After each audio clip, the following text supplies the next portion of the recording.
போலி பெண் விடுதலை பேசிய ஈ.வே. ராமசாமியின் யோக்கியதையை இந்த காணொளியில் பார்ப்போம். நம் சேனலை சப்ஸ்கிரைப் செய்து ஆதரவு தாருங்கள். உங்கள் ஆதரவு நமக்கு ஊக்கமளித்து இன்னும் நம் பங்களிப்பை சிறப்பாக செய்ய உதவும். நன்றி. இனி காணொளி.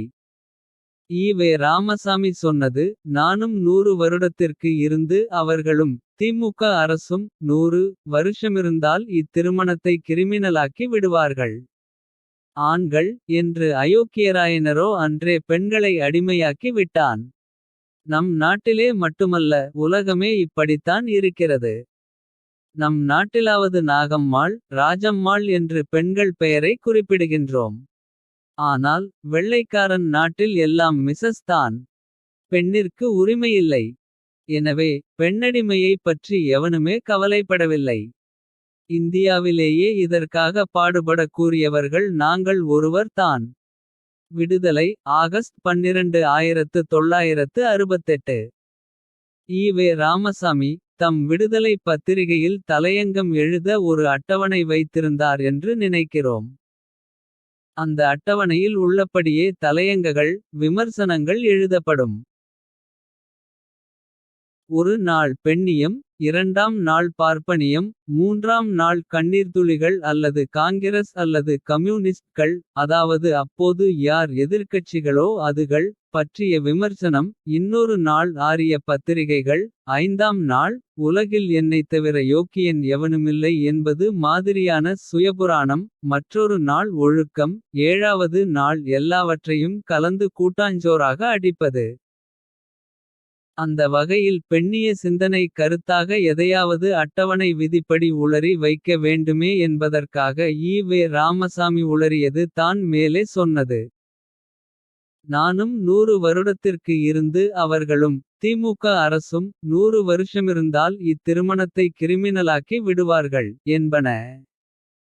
ஈ.வே. ராமசாமிக்கு அறிவு நாணயம் என்ற ஒன்றிருந்தால். மேற்கொண்டதை உளறியது மட்டுமல்லாமல் மேற்கொண்டு சிந்திருக்க வேண்டும். தானும் 100 ஆண்டுகள் வாழப் போவதுமில்லை. திமுகவும் 100 ஆண்டுகள் ஆளப்போவதில்லை. அவ்வாறாக இருக்கையில் இத்திருமணத்தை கிரிமினல் குற்றமாக்கி. தான் வாழும் காலத்திலேயே தடை செய்ய வேண்டும் என நினைத்திருந்தால். ஈ.வே. ராமசாமி என்ன செய்திருக்க வேண்டும். தம் அடிமைகளை பார்த்து என் இயக்கத்திலிருக்கிற யாரும் திருமணமே முடிக்கக்கூடாது. ஏற்கனவே திருமணம் முடித்தவர்கள். முதல் வேலையாக தங்களை மனைவி துணைவி இணைவிகளை விவாகரத்து செய்துவிட வேண்டும். அதனடிப்படியின் கீழ் நானே மணியம்மையை முதல் ஆளாக விவாகரத்து செய்கிறேன். 72 வயது கிழவனை நிர்பந்த திருமணம் முடித்த காரணத்தால் மணியம்மை என்ன சுகத்தை அனுபவித்திருக்க முடியும். மணியம்மை வழியை பின்பற்றி அனைத்து பெணகளும் தங்கள் கணவன்மார்களை விவாகரத்து செய்ய வேண்டும் என கூறி இருக்கலாமே. தாலியை அறுத்து பெண் விடுதலை செய்தவன். மனைவியை விவாகரத்து செய்து பெண் விலங்கை உடைத்திருக்க வேண்டியது தானே. ஏன் அதனை செய்ய திராணியில்லை. என்றோ கிடைக்கப் போகும் பலா காயை விட கையில் இருக்கும் கிலா காய் மேல். என்கிற பழமொழியை ஈ.வே. ராமசாமி வாசித்ததே இல்லையா. திராவிடர் கழகத்திலிருக்கிற ஒவ்வொருவனும் சொந்த புத்தி வேண்டாம். ஈ.வே. ராமசாமி புத்தி போதும் என சொல்லி சொந்த புத்தியை வெறுத்து ஒதுக்கிய மூடர்கள் தானே. கேட்க மாட்டார்களா. திராவிடர் கழகக் கூட்டத்தில் தீர்மானம் போட வேண்டியது தானே. யாரும் திருமணம் முடிக்கக்கூடாது என. இப்படியொரு சட்டம் கொண்டு வர இவர் 100 ஆண்டுகள் வாழ வேண்டுமாம். திமுக 100 ஆண்டுகள் ஆள வேண்டுமாம். யோவ் என்னையா பித்தலாட்டம் இது. கூரை மேலேறி கோழி பிடிக்க முடியாதவன். வானமேறி பரலோகம் போனானாம். அந்த கதையாகத்தான் உள்ளது ஈ.வே. ராமசாமி கூறும் யோக்கியதை. சொந்த புத்தி வேண்டாம் என கூறுகிற தன் இயக்க தற்குறிகளே ஏற்க வாய்ப்பில்லாத ஒன்றை வேலை மெனக்கெட்டு ஈ.வே. ராமசாமி ஏன் எழுத வேண்டும். காட்டுமிராண்டியாக வாழ்ந்த காலத்தில் மனிதர்கள். திருமண முறையற்ற வாழ்க்கை வாழ்ந்திருக்கலாம். நாகரீகம் வளர வளர திருமணம் குடும்பம் என்பது போன்றவை உருவாக்கப்படலாம். எதிர்கால வாழ்க்கை சூழல் கூட திருமண முறையை ஒதுக்கித்தள்ளலாம்.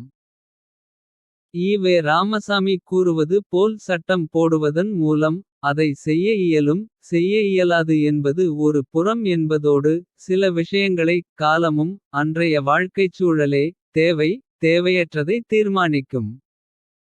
பெண் சுதந்திரத்தை தனி மனிதர்களா தீர்மானிக்கிறார்கள். ஒரு நாட்டின் அமைதித்தன்மையே அதனை தீர்மானிக்கிறது. 24 மணிநேரமும் வன்முறை பூசல். கலவரம் உள்ள ஒரு சமூகத்தில் பெண் விடுதலையைப் பற்றி பேச முடியுமா? ஐரோப்பாவில் பேசுகிற பெண் சுதந்திரத்தை. அரபு நாடுகளிலும் ஆப்பிரிக்க நாடுகளிலும் பேச முடியுமா? இந்தியாவிலேயே ஒவ்வொரு பகுதிக்கு ஒவ்வொரு விதமான. ஒவ்வொரு மதத்திற்கும் ஒவ்வொரு விதமான வாழ்க்கை சூழல். விடுதலை பெண்களுக்குள்ளதே. நீங்கள் 100 வருசமென்ன 1000 வருசம் வாழ்ந்தாலும். சில குறிப்பிட்ட மத பெண்களுக்கு விடுதலையே வாங்கி தர முடியாது என்பது தானே உண்மை யதார்த்தம். பல நூற்றாண்டு அடிமைத்தனத்தை களைய பல்லாண்டு போராட வேண்டியுள்ளது. அவ்வாறாக போராடி பெற்ற விடுதலையை இழக்க ஒரு நொடி. ஒரு காதல் போதுமானது. பெண் விடுதலையை சூழலே தீர்மானிக்கிறது. ஆனால் அதை உணர்கிற சிந்தனை இல்லாதவராக ஈ.வே. ராமசாமி. முதலிலேயே சொன்னது போல் வாரத்தில் ஒரு நாள் தலையங்கம். பெண்ணியக் கட்டுரைக்கான ஒதுக்கீடு என்பதால் சரியோ? தவறோ எதையாவது ஒன்றை கிறுக்க வேண்டும் என்பதை தவிர. ஈ.வே. ராமசாமி கூறுவதில் அவரே பின்பற்றாத ஒன்றை கூறுவதால் என்ன பலனுண்டு? ஈ.வே. ராமசாமி எழுதிய 1000 பக்கத்தில் கூடுதலாக ஒரு பக்கம் சேர்ந்துள்ளது. அவ்வளவே. ஈ.வே. ராமசாமி திருமணத்தை தடை செய்ய வேண்டுமென சொல்லும் போதெல்லாம் ஒரு கேள்வி எழுப்பப்படும். ஐயா கட்டை பிரம்மச்சாரியா என நமுட்டு சிரிப்புடன் கேட்டுவிட்டு. ஒண்ணுக்கு 2 கல்யாணத்தை பண்ணிட்டு வெட்க மானமின்றி. திருமணத்தை தடை செய்யணுங்கிறதுல கொஞ்சமாவது அறிவு நாணயமிருக்கா. எனக் கேட்ட போதெல்லாம் ஈ.வே. ராமசாமி. தான் இதற்கு பதில் சொல்லியே ஆக வேண்டும் என்கிற அறிவொழுக்கம் நிரம்பி பதில் சொன்னாரா? நம் நாட்டிலாவது நாகம்மாள் ராஜம்மாள் என்று பெண்கள் பெயரை குறிப்பிடுகின்றோம். ஆனால் வெள்ளைக்காரன் நாட்டில் எல்லாம் மிசஸ் தான். பெண்ணிற்கு உரிமையில்லை. எனவே பெண்ணடிமையைப் பற்றி எவனுமே கவலைப்படவில்லை. இந்தியாவிலேயே இதற்காக பாடுபட கூறியவர்கள் நாங்கள் ஒருவர் தான். என்கிறார் ஈ.வே. ராமசாமி. தன் அறிவிருக்கிற யோக்கியதைக்கு வெள்ளைக்காரனை வம்பு கிழுக்கிறார். வெள்ளைக்காரனின் மிஸ்ஸுக்கெல்லாம் கவலைப்படுகிறார். வெள்ளைக்காரன் நாட்டில் எல்லாமே மிசஸ் தானாம். அதனாலென்ன கெட்டுவிட்டது. உன்னை விட அவன் பெண்களை மதிக்கிறான். பெண்ணை நீ நாகம்மை மணியம்மை என பெயர் சொல்லி அழைக்கலாம். ஆனால் பெண்ணை எப்படி நடத்துகிறாய்?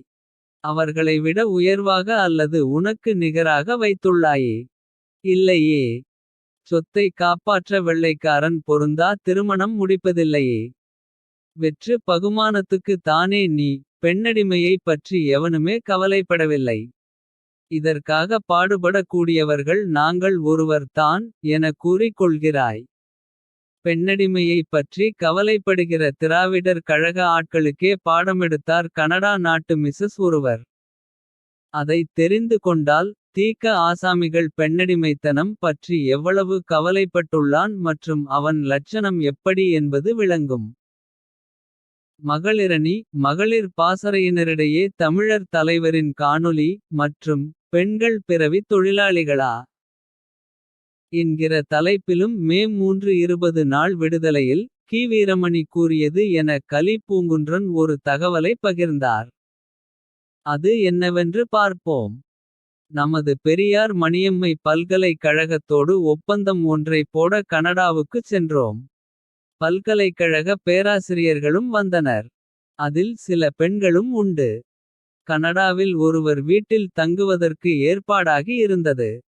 அந்த வீட்டில் ஓர் அம்மையார் மட்டுமே தனியாக இருந்தார். காலை உணவு மதிய உணவு தயாரிப்பில் நமது பல்கலைக் கழக பேராசிரியைகள் ஈடுபட்டிருந்தனர். உணவு பரிமாறியதும் அவர்கள்தான். அப்பொழுது அந்த வீட்டுக்குரிய கனடா அம்மையார் எங்களை பார்த்து கேட்டார். நானும் காலை முதலே பார்த்து கொண்டு தான் இருக்கிறேன். வந்ததிலிருந்து எல்லா வேலைகளையும் உங்கள் பெண்களே செய்து கொண்டு இருக்கின்றனர். ஏன் ஆண்கள் உதவி செய்யமாட்டீர்களா. என்று கேட்டபொழுது தான் எங்களுக்கு கீவீரமணிக்கு சுள்ளென்று உரைத்தது. அன்றிலிருந்து குறைந்தபட்சம் சாப்பிட்ட தட்டை கழுவும் பழக்கத்தில் ஈடுபடுவதுண்டு. என்றாராம் மானமிகு கீவீரமணி. 87ஆம் வயதில் தான் பல மகளிர் மாநாடு நடத்தி பெரும் புரட்சி செய்த பெண்ணிய போராளியாம் கீவீரமணிக்கு. சாப்பிட்ட தட்டை கழுவி வைக்க வேண்டும் என்கிற அறிவே வந்திருக்கிறது. அதை பெருமையாக வேறு பீத்திக் கொள்கிறார். இதுநாள்வரை இக்காரியம் செய்யாததற்கு வெட்கப்படுகிறேன். என கூட சொல்லவில்லை. ஈ.வே. ராமசாமி பெண்ணியம் குறித்து கவலைப்பட்டதற்கும். நடைமுறை வாழ்க்கையில் அவர்கள் நடந்து கொள்கிற முறைக்கும் தான் எவ்வளவு வித்தியாசம். ஒரு தட்டை எடுத்து வைக்கிற அறிவில்லாமல் தான் பெரியாரிய பெண்ணிய வளர்ப்பு இருந்துள்ளது. எவ்வளவு பெரிய பித்தலாட்ட ஆசாமிகளாக இருந்திருக்கிறார்கள் என உணர முடிகிறது இல்லையா. பெரியாரின் முதல் தொண்டனாம் கி. வீரமணியையே எதனாலோ அடித்து பாடமெடுப்பது போல் வெள்ளைக்காரனின் மிசஸ் பாடமெடுத்திருக்கிறார் என தானே சொல்ல வேண்டும். கொடுத்த அடி கி. வீரமணிக்கு மட்டுமல்ல ஈவராமசாமிக்கும் சேர்த்து தான். பெண்களுக்காக கவலைப்படுவதாக சொல்லும் ஈ.வே. ராமசாமியே கற்றுத்தராத பாடமல்லவா. ஊருக்கெல்லாம் பெண் விடுதலை வாங்கி தந்தோம் என சொல்லி கொள்கிற தீக்க ஆசாமிகள் வீட்டு பெண்களுக்கே கனடா பெண்மணி விடுதலை வாங்கி தந்திருக்கிறார். சொந்த அறிவு வேண்டாம் ஈ.வே. ராமசாமி அறிவு போதும். என சொன்னவர் உருப்படியாக எதை தான் கற்றுத்தந்தாரோ. பெண் பிள்ளைகளை வேலை பார்க்கவிட்டுட்டு. நீங்க என்ன பிடுங்கிட்டா இருக்கீங்க. என வெள்ளைக்காரன் மிசஸ் கேட்டது. தீக்க ஆசாமிகளுக்கு பெருத்த அசிங்கம் இல்லையா. மானக்கேடு இல்லையா. துடைத்து கொண்டிருப்பார்கள் திக ஆசாமிகள். இந்த பெண்ணிய யோக்கியதையை தம் அடிமைகளுக்கு கற்று கொடுத்துவிட்டு தான். நாங்கள் இன்னும் 100 வருஷமிருந்தால் பெண் விடுதலை வாங்கி கொடுப்போம் என்பதோடு. வெள்ளைக்காரன் நாட்டில் எல்லாம் மிசஸ் தான். என அவர்களுக்காக ஈ.வே. ராமசாமி கவலைப்பட்டதில் வெற்று பம்மாத்து தவிர வேறென்ன தென்படுகிறது.